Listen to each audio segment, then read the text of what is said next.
আল্লাহ রাসূল বলতেছে যারা ইমাম হাসান, ইমাম হুসাইন, আমার বেটি ফাতেমা এবং আমার জামাতা মওলা আলী শেরে খোদা, এদেরকে যারা কষ্ট দেয় তারা আমাকে কষ্ট দিবে। বলেন সুবহানাল্লাহ। কে বলছে না? এগুলা বলছে। এবং অন্য জায়গায় আল্লাহ রাসূল তো বলছে আল্লাহুম্মা হাউলাই আহলু বাইতি, হে আল্লাহ ইমাম হাসান হুসাইন মওলা আলী শেরে খোদা, আমার মেয়ে ফাতেমা হলো আহলে বাইত। এরা কি? আমার আহলে বাইত, আমার বংশধর সিলসিলা এদের ভিতর থেকে জারি থাকবে। এই বংশ আস্তে আস্তে মনে করেন যে ওই মেহেদীপুরের জমিনে আসছে, ঠিক কিনা? কলকাতার জমিনে আসে না? কলকাতার জমিনে আসছে না? আস্তে আস্তে আমাদের দৌলতে খানকা শরীফ আসে কিনা? রাজবাড়ি বড় মসজিদ খানকা শরীফ আসে কিনা? সেই বংশ আসছে কিনা? এখন তাদেরকে যদি দেখে যদি না চিনি, না বুঝি, কাদের দোষ? আমাদের দোষ না তাদের দোষ? তাদের তো দোষ কোনো কোশ্চিন কালেও সম্ভব না। তারা শুধু আসছে শুধু আমাদের জন্য। তারা আসছে কি? শুধু আমাদের জন্য, একমাত্র আমাদেরকে পরিত্রাণ দেওয়ার জন্য আসছে। শুধু তারা শুধু আসছে আমাদের পরিত্রাণ দেওয়ার জন্য। এই যে দেখুন, আর কয়েকটা দিন পরেই সেহেলাম পাক হবে, আগামী বুধবারে। আগামী বুধবার সেহেলাম পাক। আগামী বুধবার কি সেহেলাম পাক? মওলা হুসাইন আলাইহিস সালামের আমরা সেহেলামটা হচ্ছে 40। সেহেলাম কি? আর বাংলা আমরা 40 বলি, ঠিক কিনা?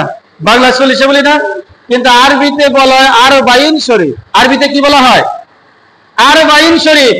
আগামী বুধবার মওলা হুসাইন আলাইহিস সালাতু ওয়াস সালামের আরবাইন শরীফ 40 পাক। বলেন সুবহানাল্লাহ।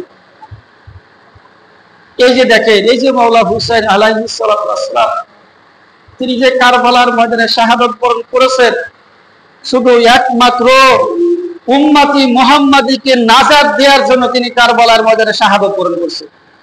এই কথা কি অস্বীকার করতে পারবে? কে অস্বীকার করতে পারবে? কিন্তু আজকাল এজিদের কিছু ছেলেবেলা আছে, এজিদের জাতের কিছু লোক আছে। দেখেন, এজিদের দলে ছিল 22,000। তারা কি সকলেই মরছিল? তাদের কি জন্মের লোক নাই কিছু? ওদের জন্ম দিয়া সন্তানাদি নাই?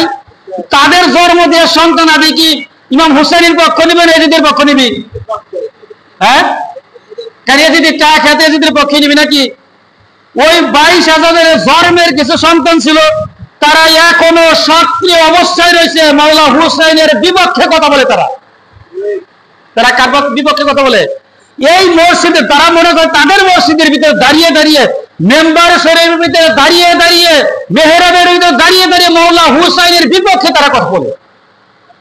আরে তোদের জায়গাকে তোরা নিজেরা জাহান্নাম বানায় ফেলতেছিস রে ভাই।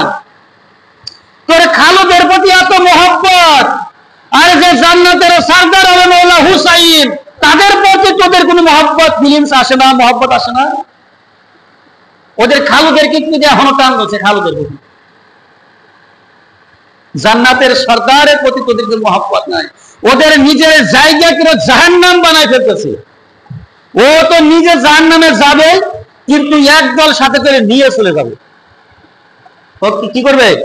একদল নিয়ে চলে যাবে। নিজে জাহান্নামে যাবে তো, কিন্তু একদল সাথে করে নিয়েই যাবে। আমি একলা মরবো, যে তোরা আমার সাথে এসে মর। বুঝছেন না? দেখুন,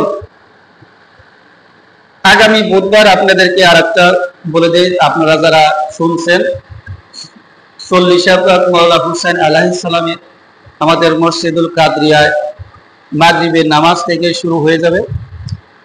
মাগরিবের নামাজের পরপরই আমাদের 40 পাক শুরু হবে। আপনারা পড়তে গিয়ে আসবেন এবং একজন আর একজনকে এই নিউজটা জানাই দিবেন যে 40 পাক আগামী বুধবার। আপনারা আসবেন এবং একজন আর একজনকে জানাই দেবেন ইনশাল্লাহ। আমি আলোচনা এখানে শেষ করব। আজকে কারেন্ট ছিল না, কারেন্ট আসলে অল্প কিছু সময় দিলে, ঠিক কিনা? যাক, যে কথাটা আমি আর বলতে চাচ্ছি না, কিন্তু আমার একটা কথাই বলতে চাই যে আমরা যারা আহলে বায়তের হাত ধরেছি, এই সুশীতল ছায়ার নিচে যে দামানের তলে এসেছি, ঠিক কিনা? আমরা আহলে বায়তের দামান ধরেছি কিনা? আহলে বাইতের যারা দামান ধরেছি আমরা যেন প্রত্যেকেই কাঁধে কাঁধে মিলিয়ে মৌলা পাকের মসজিদ পাকের ভিতরে আসতে পারি, মসজিদ পাকে তিনি কাজ করতে পারি।